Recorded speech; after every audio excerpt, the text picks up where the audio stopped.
E aí pessoal, tudo bom? Aqui com vocês, Vânia Matheus. Hoje vamos trabalhar uma aula aí de imputação objetiva.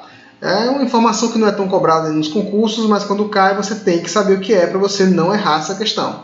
Beleza? Roda a vinheta!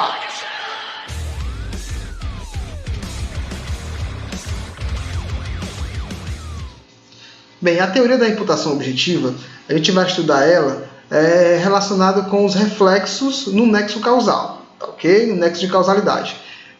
Inclusive, nós já vimos em nexo causal que ela é uma das teorias adotadas e que pode ser utilizada quando se trata de nexo de causalidade no Brasil. Já foi usada, inclusive, pelos STJ, tá? Já foi usada pelo STJ. Antes de começar a aula, eu queria mostrar para vocês aqui o nosso novo projeto aí do curso R5. Assim que a pandemia acabar, nós vamos já estar com um projeto aí da turma da PF, da Polícia Federal, para agente e escrivão, tá ok? A gente vai pegar o edital de agente e vamos fazer aí uma turma com todas as disciplinas presencial em Parnaíba. Aulas de segunda a sábado. Tranquilo? Vamos lá então. Temos aqui, ó. Direito Penal, parte geral, teoria da imputação objetiva.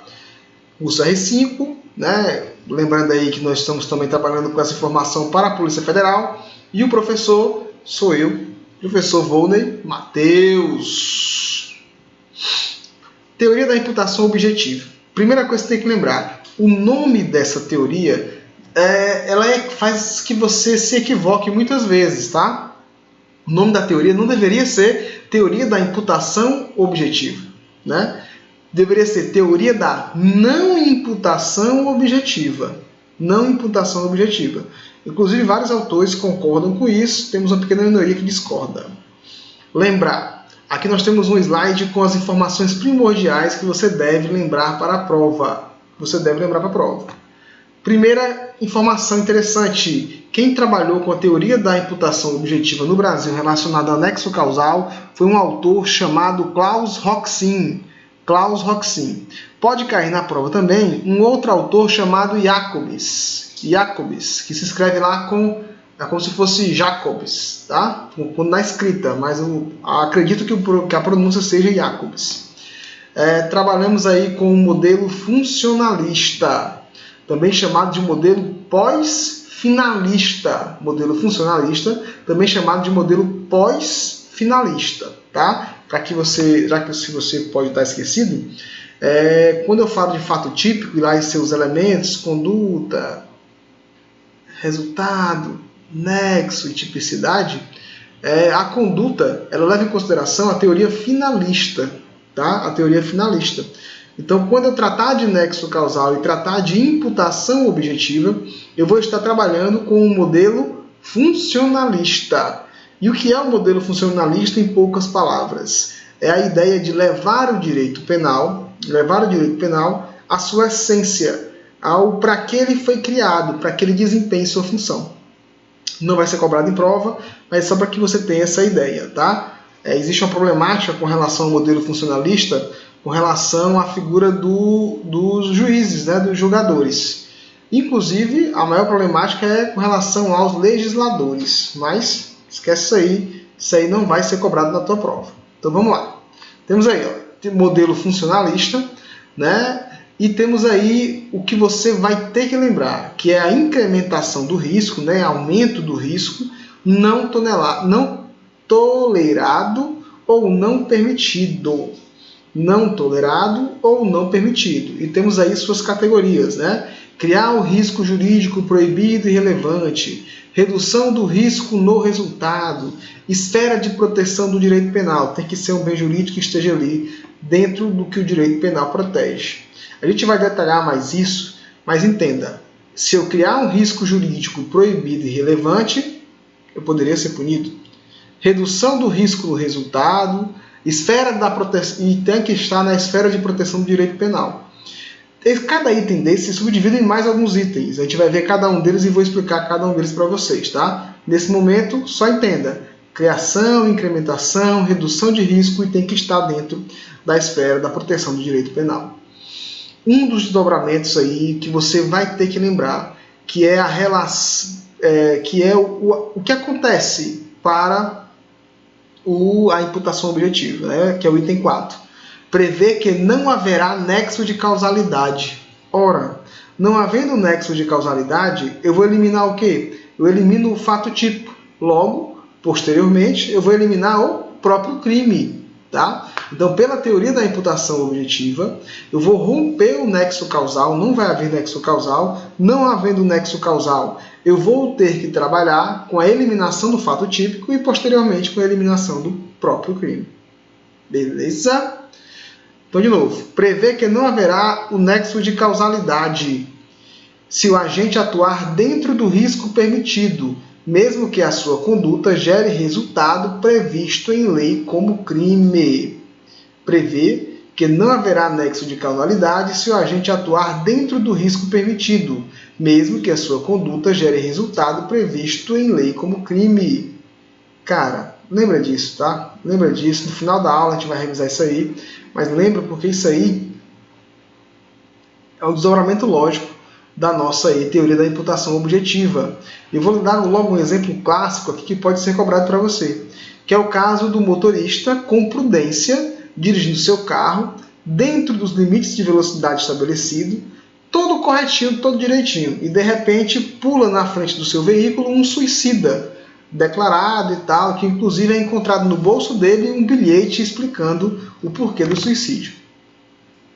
Para a teoria da imputação objetiva, o motorista ele não responde por nada. Por quê? Porque ele não criou um risco proibido, né?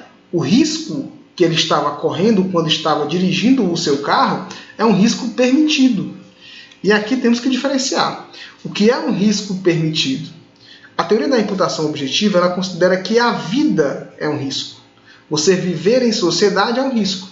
Só que as condutas podem ser subdivididas em riscos que são permitidos e riscos que são proibidos. Riscos permitidos e riscos proibidos.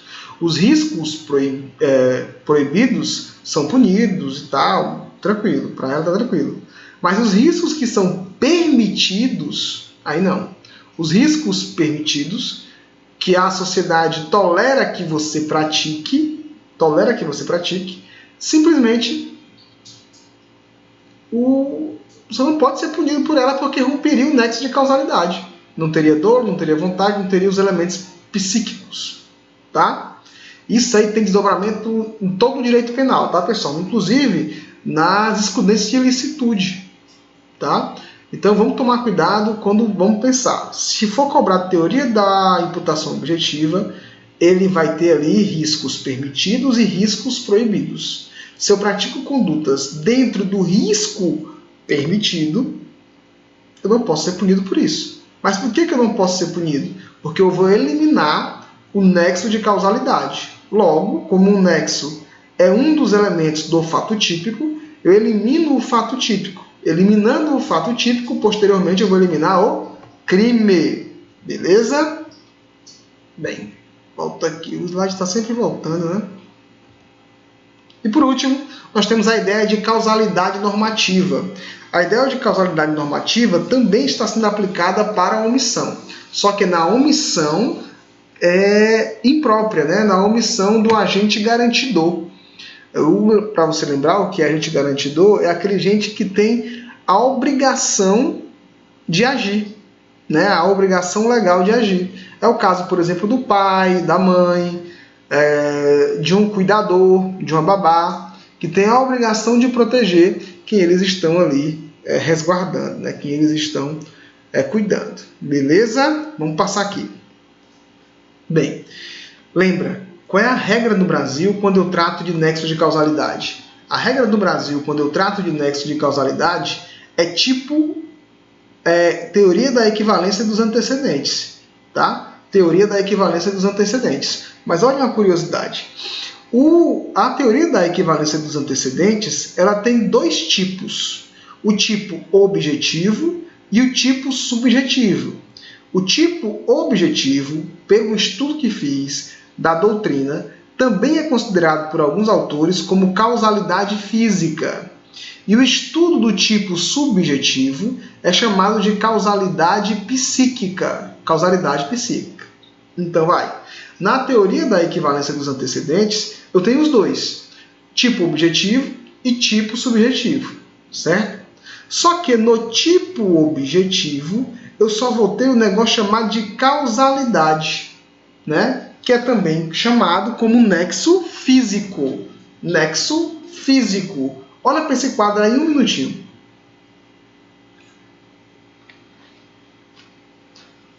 Olhou bem? Beleza.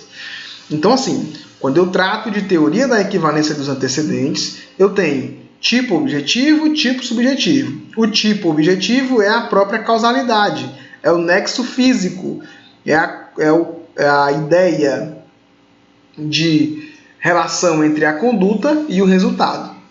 E temos também o tipo subjetivo, que é a causalidade psíquica, que se subdivide em dolo ou culpa, que é utilizado no Brasil aqui a teoria da eliminação hipotética de Thiem, né? Junto com a teoria da equivalência dos antecedentes. Essa é a regra no Brasil, é isso que é adotado, é isso aí que vai fazer parte da maioria das questões que vocês vão responder na prova.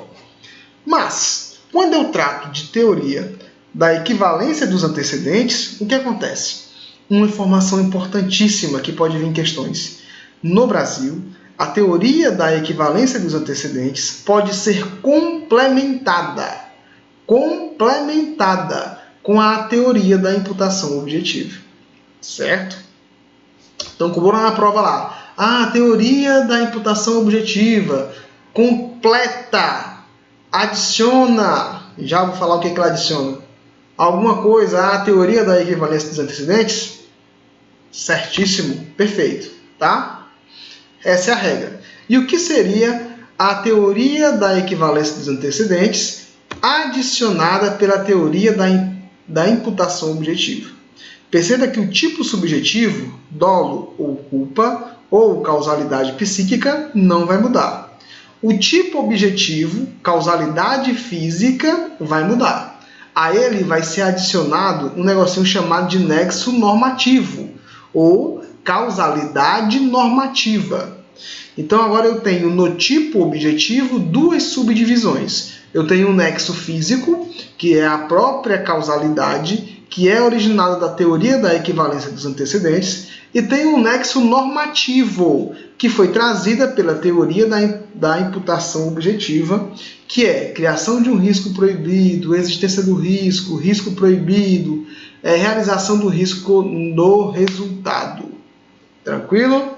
Galera, isso é importante você entender, essa relação entre nexo físico e teoria da equivalência, nexo normativo, porque o que vai ser adicionado na teoria da equivalência dos antecedentes, que é trazido pela teoria da imputação objetiva, é justamente isso. É o nexo normativo, ou causalidade normativa. Te liga aí, tá? Vamos passar. Então, para a imputação objetiva, em vez de duas etapas, que era a teoria da equivalência dos antecedentes, nós vamos ter três etapas. Duas objetivas e uma subjetiva. Quais são as etapas objetivas? É a teoria da equivalência dos antecedentes, regra. Depois, a teoria da imputação objetiva, exceção. Aí lembrar, as duas são tipo objetivos. E a terceira etapa, dolo ou culpa, seria a parte, o tipo subjetivo, também chamado de causalidade psíquica. Por que eu estou trazendo várias denominações para os senhores, né, e as senhoras? Por essa seguinte forma, os livros que li, os autores que pesquisei sobre imputação objetiva, eles tratam do mesmo conteúdo com termos diferentes. Como não sei qual vai ser a banca que você vai enfrentar e qual vai ser aí a possibilidade da banca escolher um ou outro autor, eu trouxe as duas denominações para vocês, tá? Segue o jogo. Todo mundo entendeu aí? Para a teoria da imputação objetiva, eu tenho três etapas. Primeira etapa é a regra, que é a teoria da equivalência dos antecedentes. Segunda etapa, teoria da imputação objetiva. Só depois disso é que eu vou olhar se o cara teve dolo ou culpa, que é a terceira etapa, que é a causalidade psíquica, ou que também pode ser chamada de quê? Tipo subjetivo. Beleza? Avança. Bem, teoria da imputação objetiva, aí nós temos vários exemplos, tá, pessoal? Lembrar que o mais correto seria chamar teoria da não imputação objetiva, tá? O mais correto seria chamar teoria da não imputação objetiva. Ele vai excluir a imputação. E o que é imputar? Imputar é determinar a alguém, dizer que alguém fez aquilo, certo? Nós temos aí 5 possibilidades. O agente criar o risco criado ser proibido, o risco proibido realizou o resultado e o resultado se encontra dentro do alcance da norma, se o resultado ele é punido ou não. E por último houve dolo ou culpa? Tá? Eu vou pegar essas mesmas informações e vou agora, no próximo slide, abrir um leque de informações novas com exemplos. Aí sim a gente vai poder trabalhar de forma mais palpável para você. Vamos lá então.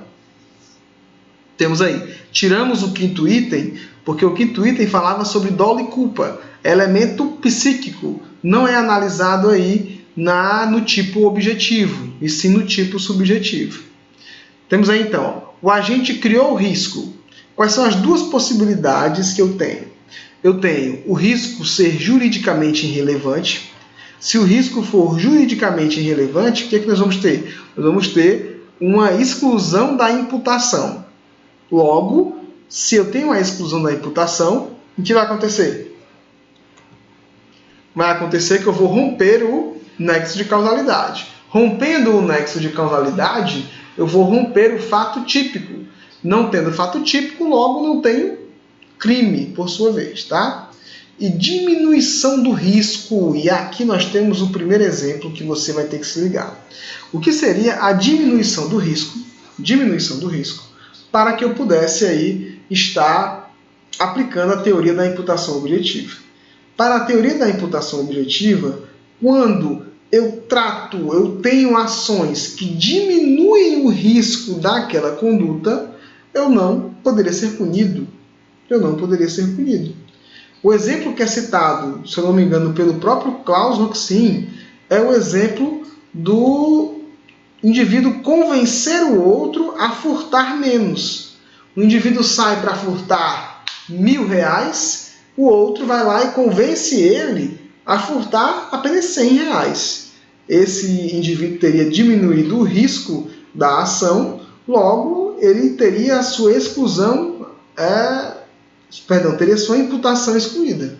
Tá? Esse é o primeiro exemplo na nossa teoria da imputação objetiva. Risco juridicamente irrelevante e diminuição do risco. Próximo. Risco permitido, também chamado de princípio da confiança. Né? O risco criado é proibido. O risco permitido, pessoal, ele é o nosso, não vou dizer o próprio convívio social, mas são as regras que deixam a gente ter atitudes que possam gerar um risco. Um exemplo disso, dirigir um veículo nas ruas da cidade. É um risco, né? O risco é inerente. Mas não tem como, não tem o que a gente fazer. Tem risco, né? Existe o risco. Só que é um risco permitido. E se esse risco é permitido e eu estou cumprindo todas as suas exigências, para a teoria da imputação objetiva, eu não poderia ser punido. Aí vai haver um confronto logo diretamente no trânsito com a relação aí de mas a conduta poderia ser colocada aí como dolo eventual, né? E o que acontece? Acontece que não é o foco da aula, mas saibam, existe aí uma discussão muito séria. Mas caso venha a cair um exemplo cobrando qual seria a posição da teoria da imputação objetiva pelo princípio da confiança, seria o próprio risco permitido, tá? Risco permitido, que são as as situações em que você pode correr um risco, e esse risco ele é positivado para que você possa fazer. Você pode fazê-lo, né? Ficou até meio redundante aí, mas é aquela situação de o trânsito seria o exemplo mais perfeito para essa situação aí do risco permitido, tá? O nosso próximo aí seria comportamento exclusivo da vítima. Comportamento exclusivo da vítima. Aí nós temos duas possibilidades de comportamento exclusivo da vítima: a autocolocação e a heterocolocação. Autocolocação e a heterocolocação. Para a teoria da imputação objetiva, a autocolocação e a heterocolocação do indivíduo em risco, se colocar em risco, ele faz com que nós excluímos aí o nexo de causalidade e, consequentemente, vamos excluir o fato típico. Agora, vamos tomar um certo cuidado aqui nas nossas palavras, tá? Apareceu autocolocação, heterocolocação, você vai marcar a teoria da imputação objetiva. Eu vou lhe dar um exemplo. A atira em B, certo? Só que o tiro pegou de raspão, B não corre risco de vida, certo? B vai para o hospital ele tem alta para ficar em casa, mas ele não cuida do ferimento. Não cuida do ferimento e acaba que o ferimento dele infecciona e por algum motivo lá, né, dele não se tratar em casa, ele vem a óbito, né? Para a teoria da imputação objetiva, essa autocolocação ou heterocolocação, eu vou já explicar a diferença, tá? A autocolocação da vítima em risco romperia o nexo causal com a atitude A, que foi quem causou aí a lesão no indivíduo. Romperia o nexo causal. Rompendo o nexo causal, evidentemente, rompe o fato típico, evidentemente, se exclui o crime. Certo? E qual a diferença entre autocolocação e heterocolocação? Temos aí, comportamento exclusivo da vítima. Autocolocação em perigo, quando o agente se coloca em perigo e acha, né, que tem o domínio do fato. Na ideia dele, ele tem o domínio do fato. Já a heterocolocação em perigo consentido diz o seguinte, quando o agente se coloca em perigo e não tem o domínio do fato, sendo controlado por terceiro. Mas veja, é com consentimento. Com o consentimento. É muito simples. Vem o termo autocolocação ou vem o termo heterocolocação, procura a teoria da imputação objetiva, que eu acho que é o máximo que vão cobrar aí em uma prova de agente de polícia civil ou federal. Beleza? Vai, adianta. Contribuições socialmente neutras. Não sei se vocês lembram, quando eu falei sobre nexo de causalidade, lá na teoria da equivalência dos antecedentes, ou conditio sine qua non, ou condições simples, tudo isso é sinônimo, né? Eu disse o seguinte, que quando a grande crítica dessa teoria é que ela poderia voltar ao infinito, né? Dando como causa toda e qualquer ação. E eu falei, acredito eu que tenha falado, que podendo chegar nos pais do indivíduo, em quem produziu a arma, né? Porque sem arma não teria acontecido aquele homicídio e tal. Para a teoria da imputação objetiva, essas contribuições socialmente neutras excluiriam um nexo causal, como consequência, fato típico, como consequência, o crime.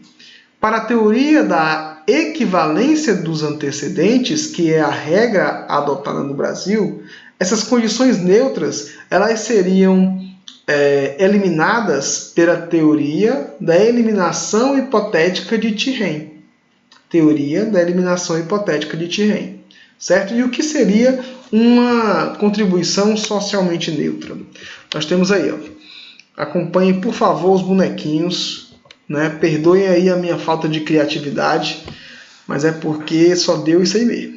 Eu tenho um A, um bigodinho de padeiro ali, vendendo um pão para B. Né? Deu ali o pão, R$50 aquele pão também, o tamanho do pão, meu irmão. B pega esse pão, envenena ele e dá para C. Certo? C come o pão e morre. Olha lá, o Bzinho achando graça e tal, todo feliz. De repente chega a morte. A morte faz ali um comentário maldoso, né? Esse cara não viu esse veneno pingando do pão? Pingando, não? É um morredor mesmo. Puta que pariu. Explicando o que é morredor. Morredor é uma pessoa que tem facilidade para morrer, né?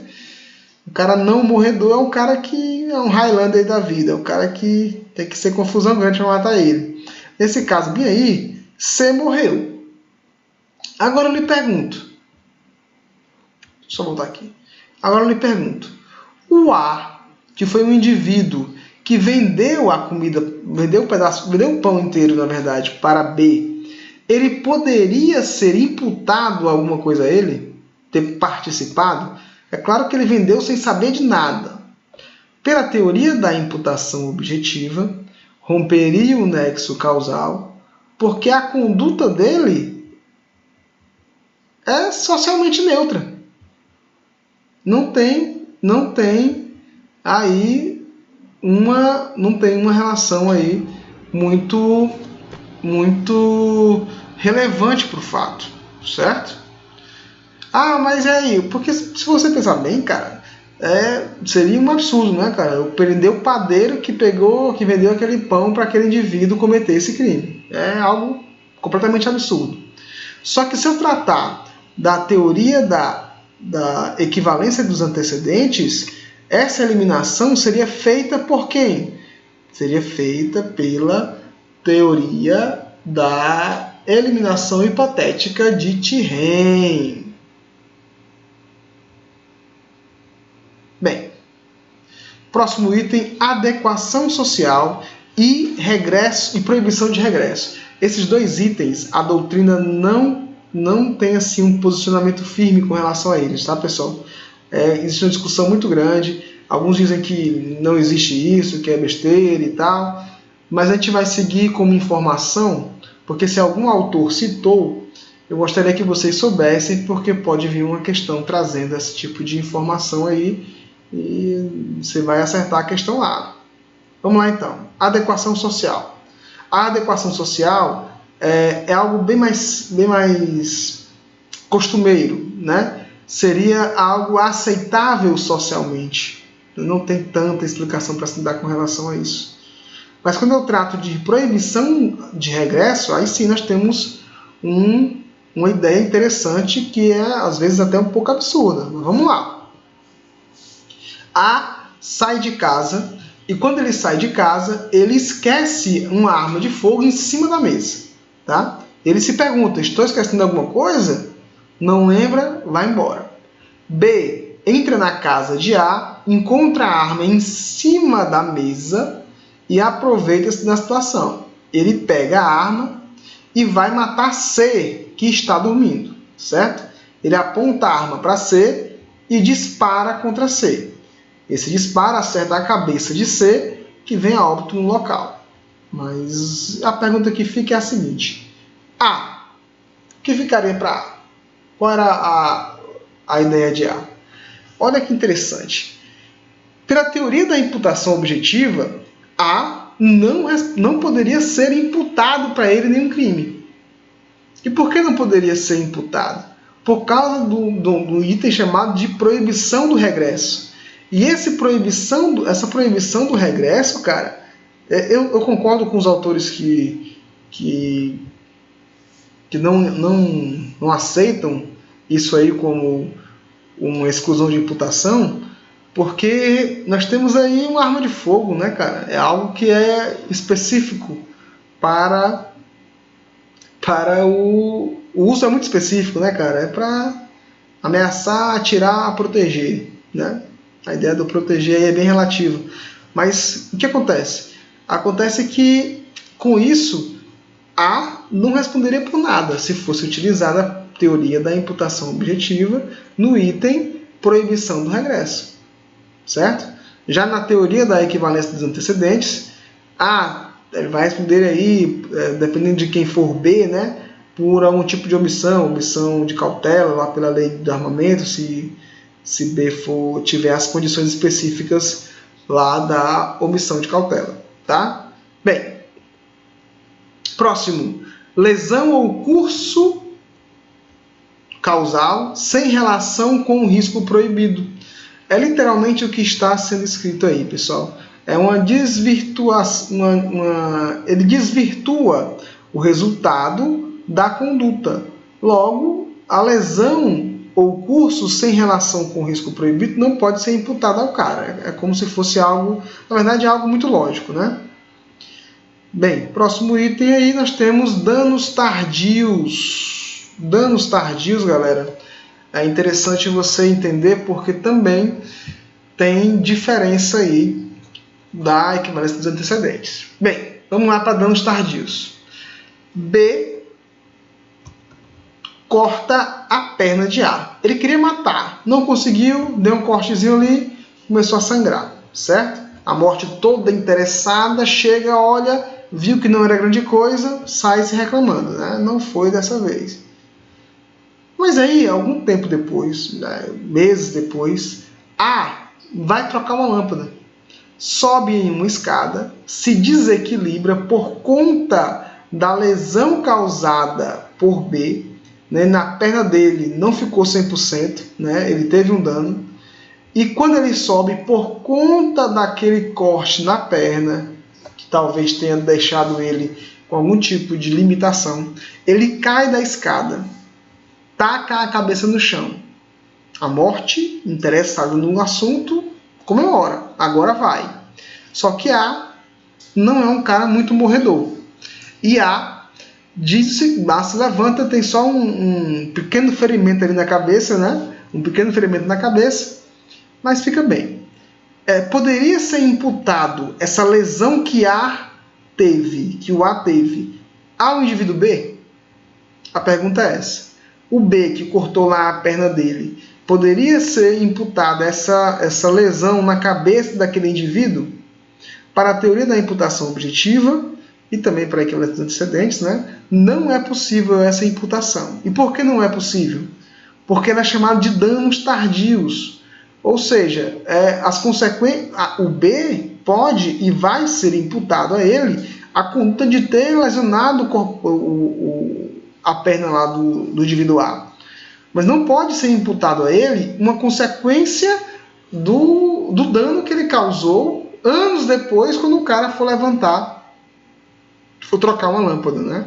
Isso aí é o que diz a teoria da imputação objetiva.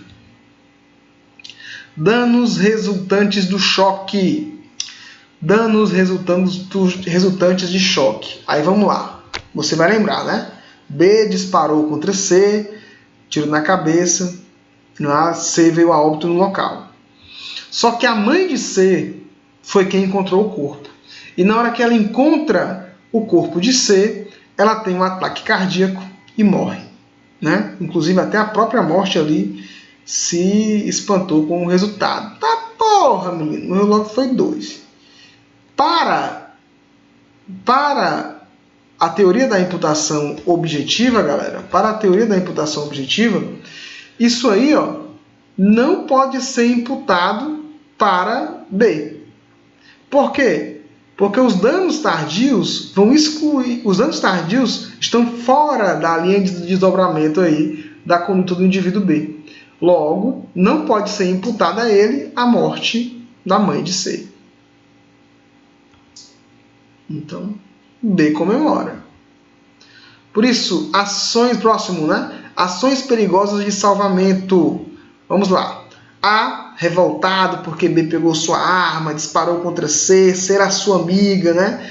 É seu amigo e tal. A mãe de C também era amigo de A. A pegou aí uma garrafa com gasolina, colocou um pano, tocou fogo, foi até a casa de B. Não vou matá-la porque não tenho coragem. Mas a casa dele eu queimo. Aí tocou fogo na casa de B. Pá! B chega, A está sorrindo, B ali se desespera, meu Deus, meu PlayStation, puf, e entra dentro da casa. Olha aí, em uma atitude de salvamento. B morre. A morte chega, sente-se um pouco saudosa aí, porque era um dos seus melhores colaboradores, né? Tava levando muita gente lá para ela. E como é que fica a situação de A? Porque A nunca quis a morte. A quis o quê? A queima da casa. Para a teoria da imputação objetiva, para A, não poderia ser imputada a morte de B, porque B viu a situação e quis salvar um PlayStation, que foi o exemplo dado aí, né? Bem, teoria da imputação objetiva diz isso. Por último, comportamento indevido posterior de um terceiro. Vamos lá. B cortou A, certo? A foi ao médico.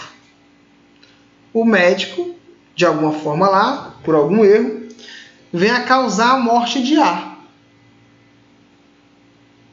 Até o próprio morte se espantou aí com a atitude, né? Eita, médico ruim na boa! Bem, e o que ocorre? Ocorre o seguinte, ocorre que para a teoria da imputação objetiva, isso não poderia ser imputado para o indivíduo que causou a lesão. Por quê? Quem vai responder, é claro, seria aí o médico, né? Pelo homicídio, né? O doloso ou culposo, depende da atitude dele. Provavelmente culposo vai ser o caso que vai ser enquadrado. Beleza? Agora vamos lá. Aonde está a teoria da imputação objetiva?